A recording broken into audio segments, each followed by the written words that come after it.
ঈদের পরদিন চিত্রনায়িকা ইয়ামিন হক ববি ও নির্মাতা রাশিদ পলাশের মধ্যকার অপ্রীতিকর ঘটনা এখনও কোনো সুরাহা হয়নি, বরং তাদের মধ্যে দ্বন্দ্ব এখন চরমে। ঈদের ছবি ময়ূরাক্ষী মুক্তিকে কেন্দ্র করে পরিচালক রাশিদ পলাশকে চিত্রনায়িকা ববি চর মেরে ঘটনার সূত্রপাত ঘটান বলে জানা গেছে, কিন্তু পলাশ বলছেন এমন কোনো ঘটনা ঘটেনি। তবে ময়ূরাক্ষী ছবির নানা অসঙ্গতির বিষয় তুলে নির্মাতা রাশিদ পলাশের বিরুদ্ধে ববি ও প্রযোজনা সংস্থার পক্ষ থেকে সংবাদ সম্মেলনও করা হয়েছে। তবে সংবাদ সম্মেলনের মূল এজেন্ডা ছিল ববির বিরুদ্ধে হওয়া চুরি ও হত্যার চেষ্টার মামলা নিয়ে। যাই হোক, সংবাদ সম্মেলনের পরদিন নায়িকা ববি ও প্রযোজনা সংস্থার অভিযোগ অস্বীকার করেছেন নির্মাতা রাশিদ পলাশ। তিনি বলেন, আমার বিরুদ্ধে সমস্ত অভিযোগ উদ্দেশ্য প্রণোদিত ও ভিত্তিহীন।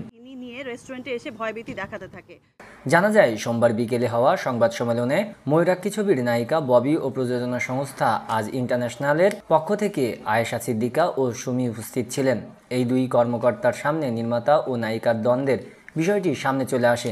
তারা বলেন, মিথ্যা প্রতিশ্রুতি দিয়েছেন পরিচালক পলাশ। তিনি ছবির কাজ সময় মতো শেষ করেননি, ছবিটি সময় মতো রিলিজও করেনি। আমরা পলাশকে টাকা দিয়েছি, কিন্তু তিনি তা সঠিকভাবে বন্টন করেননি। ববির গানসহ অনেক দৃশ্য কেটে ফেলা হয়েছে। আর ছবিটি কেন মাত্র 2টি হল পেল তা জানার জন্য নির্মাতা পলাশকে ডাকা হয়েছিল। আমরা সবাই ছিলাম সেখানে। নির্মাতা বিপরীতমুখী কথা বলেছিলেন।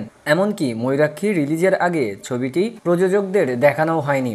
বেদম মারধর ও হত্যা চেষ্টা করা হয়, যার সংবাদ সম্মেলনে বলা হয়, চলতি মাসের 12 তারিখের মধ্যে পরিচালক রাশিদ পলাশ যদি সবকিছু ঠিক করে না দেন, তাহলে তার বিরুদ্ধে আইনগত ব্যবস্থা নেবেন প্রযোজকরা। এইসব বিষয় নিয়ে নির্মাতা রাশিদ পলাশ বলেন, আমার বিরুদ্ধে তারা যেসব অভিযোগ এনেছে সেগুলোর কোনো ভিত্তি নেই। তারা নিজেদের মতো করে অভিযোগ সাজিয়েছে। ময়ূরাক্ষী ছবিটি সেন্সরের জন্য জমা দেওয়ার আগে নায়িকা ববি সহ প্রযোজনা সংস্থার কয়েকজন ছবিটি কমপক্ষে 10 বার দেখেছেন। তখন তো তারা এমন অভিযোগ করেননি। 1 বছর পরে তারা এমন অভিযোগ কেন আনলেন সেটা আমার বোধগম্য নয়।